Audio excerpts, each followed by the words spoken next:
Turn that fan on 1. Hopefully that's not too distracting. Let's go ahead and get this shindig started though. 2 weeks ago, the 8.1 update released for Vigor. Now, by now, you've probably already seen a bazillion videos on this, and it's old news, right? I mean, what are you thinking, man? I mean, you crazy? You milking this for views? Wrong.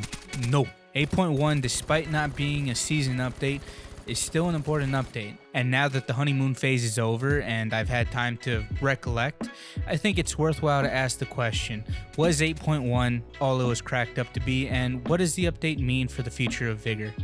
I'm going to quickly recap the different aspects of this update and conclude with how I think they have affected the gameplay, better or worse. By the way, I've also included timestamps, so if you've already seen or heard some of the things I'm going to talk about, feel free to jump around. Also, feel free to smash like and subscribe for 100 good luck. And I know I'm a little late to the party with this one, but it's like Ricky Bobby's daddy always said, if you're not first, you're last. Following that logic, I wasn't first, so I might as well be beating the dead horse dead last. So without further ado, let's get started with a quick recap of the new additions and cosmetics. The Charity Pack. If you don't already know, the Thank You Charity Pack is a bundle which includes 3 different masks to represent the 3 main bodies at the front lines against COVID-19. All proceeds go directly to the Vigor team's local hospital, Brno University Hospital. This is a limited time offer and a cute way to help those in need. The PlayStation Bundle. If you're a PlayStation player, there's no reason why you should not have this bundle, unless you don't have a valid PlayStation Plus subscription. This is a free PS bundle for PlayStation players that includes the blue variant of the Outlander uniform, as well as an assortment of weapons to use on any friendly Outlander you might come across in your travels. Not gonna lie, I'm really digging the fit. Great for snow maps or for hiding in dark places like a little snake. Only thing that sucks is that everyone and their grandmother is wearing this thing right now, so yeah, it's kind of ruining the vibe for me if I'm being quite honest. We now have a new leopard weapon skin and some cool guy 4th of July sunglasses, made in the US of A, baby. Forged out of pure freedom with the hammer of justice. Caca! Caca! Caca! Alright, that's enough of that. Jesus Christ. There are also now partner and dev titles, which will let us know if we should head straight for an exit, or if there are no partner or devs in the lobby, which is, it's pretty pug. One of the biggest things that this update has done for this game has got to be the bug fixes. I mean, 8.1 fixed a lot of bugs. I mean, bugs like your weapon jamming after shooting the lock container, which I experienced a handful of times, the rapid fire glitch, and the compass issues, which I never had a personal experience with, but I know that others did. But most notably was the bloom bug fix. Pesky little bastard. What is the bloom bug fuck. What is the bloom bug, bbyEwics? I hear you ask. Well, you see, son, your weapon has crosshairs, and when you shoot, those crosshairs begin to expand to account for recoil. I just hit my mic arm, sorry if that made any noise. Fuck. Well, you see, son, your weapon has crosshairs, and when you shoot, those crosshairs begin to expand to account for recoil. Are you following me? Now, instead of those crosshairs resetting to the starting position after you finish firing, they stay almost as wide open as my gaping asshole. Almost, though. My asshole gapes pretty wide, but I'm getting sidetracked now. Now, in order to break free from this bug, you'd need to melee to reset the crosshairs. A huge pain in the old gaping asshole if you ask me. And in a nutshell, that's the bloom bug explained. Not that it matters anymore now that it's gone, but the more you know, you know? Now, given time to get over the honeymoon phase, the gunplay still feels really good. I mean, really solid. I wanted to give it time because I didn't know whether the gunplay in this game actually does in fact flow better, or if I'm just seeing what my brain wants me to see. I do think that the firefights in the game feel more natural and fluid, but then again, I suck. So let me know down below if you've noticed something I haven't. I will say that this is a massive step forward for the game. I mean, I don't want to overhype it, right? It's just that this was such a prevalent issue in the game that ruined it for a lot of people, I myself included at times. I really like how the team is working towards fixing a lot of the issues in the game to enhance the player experience and make the game flow better. I think that in and of itself is very telling of where the team might go and hopefully will go in the future updates. And I think that's also in line with what they've said in previous dev streams. I would like to see more updates like this where we see more fixes that help with the fluidity of the gameplay. Don't get me wrong. I mean, I want proximity chat. I want grenades. I want a new map. Those are great. Not only does it make for great content, but it makes for great fun too. But I feel like it's the smaller things that add up and make up a huge difference in the player's experience in the game, as well as the longevity of the game. It makes for a more rewarding experience as opposed for a random jumbled mess of bugs, which I feel like Vigor can sometimes be. The only con that I can see of this bringing right now is that I can no longer use the bloom bug as an excuse for missing my shots and dying. Not Pog. I'll have to blame, I don't know, like lag or server timeout like a dipshit. Legacy Seasons.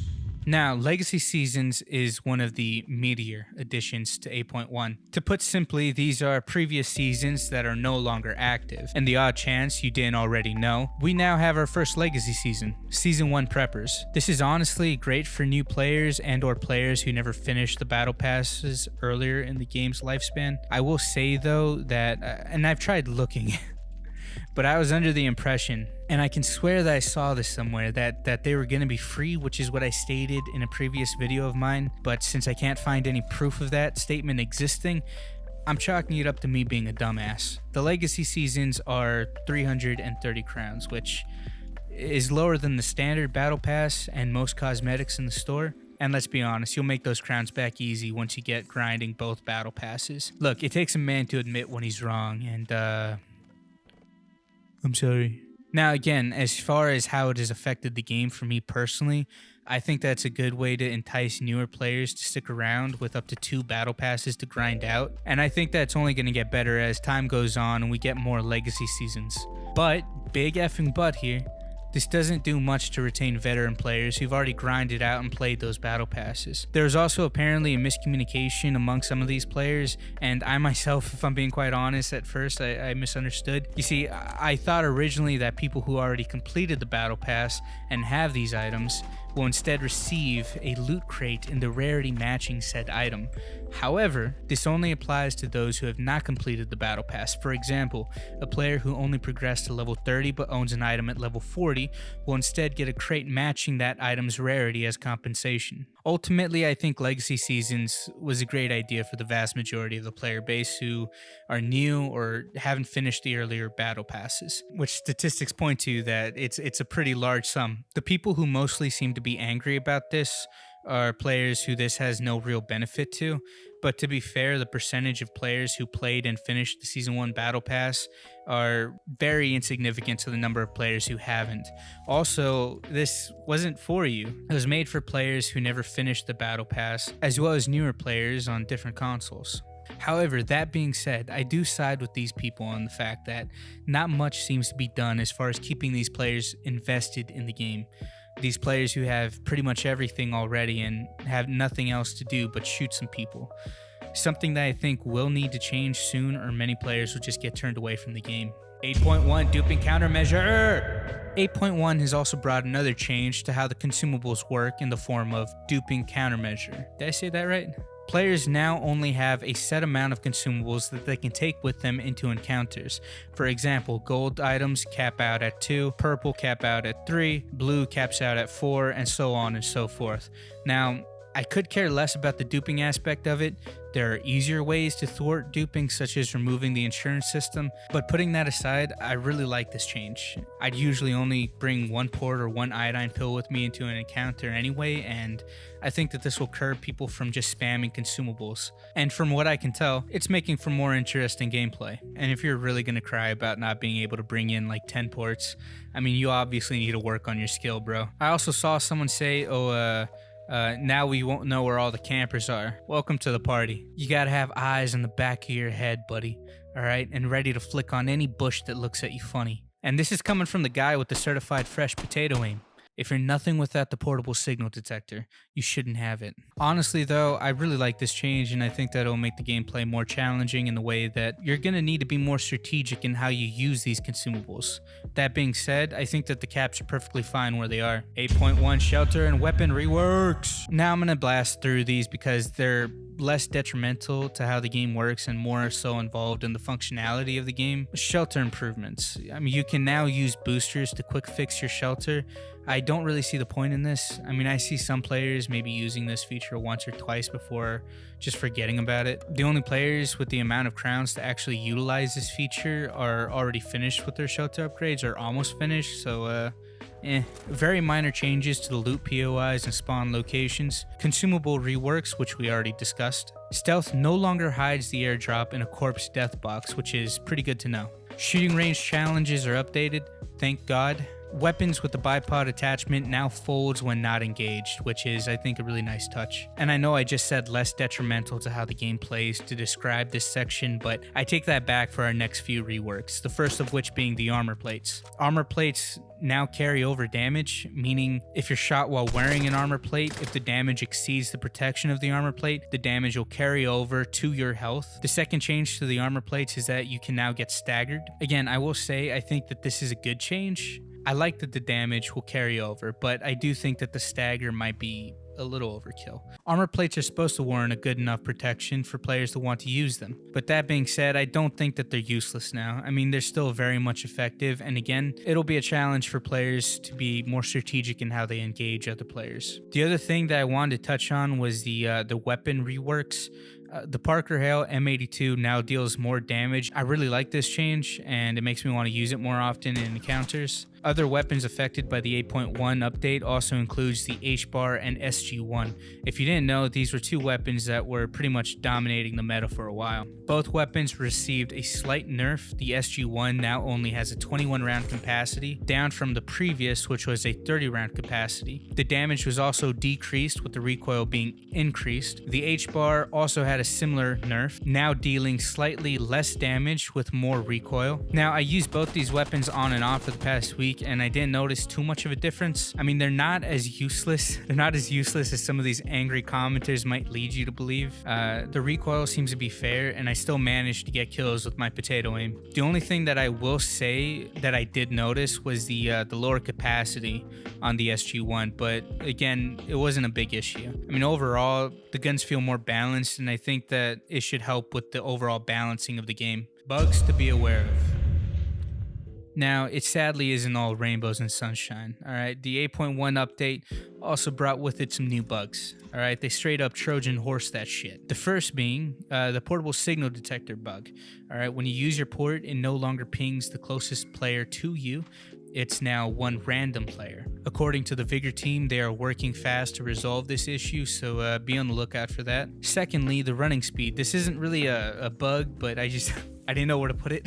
But a lot of people were saying that the running is slower. However, the running animation was changed, which I guess gives off the impression that you're moving slower.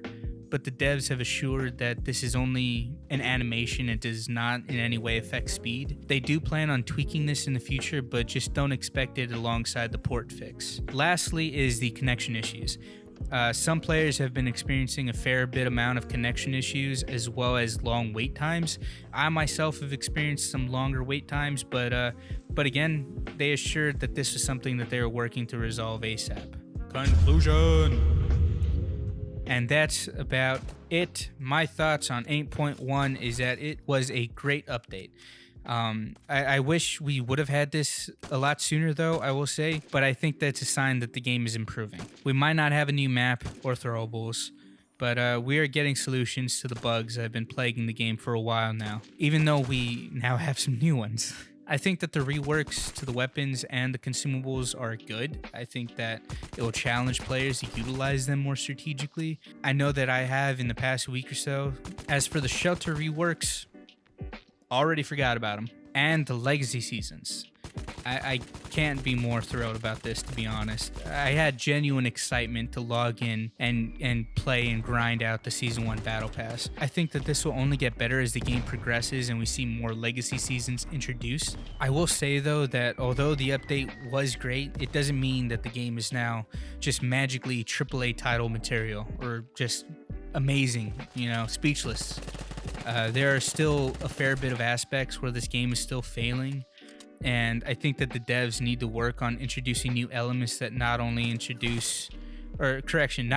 continue to bring new players, but also keep the current and more veteran players interested enough to stick with it. Otherwise, I really don't see this game reaching its full potential. But enough said. Thank you for watching. I appreciate you.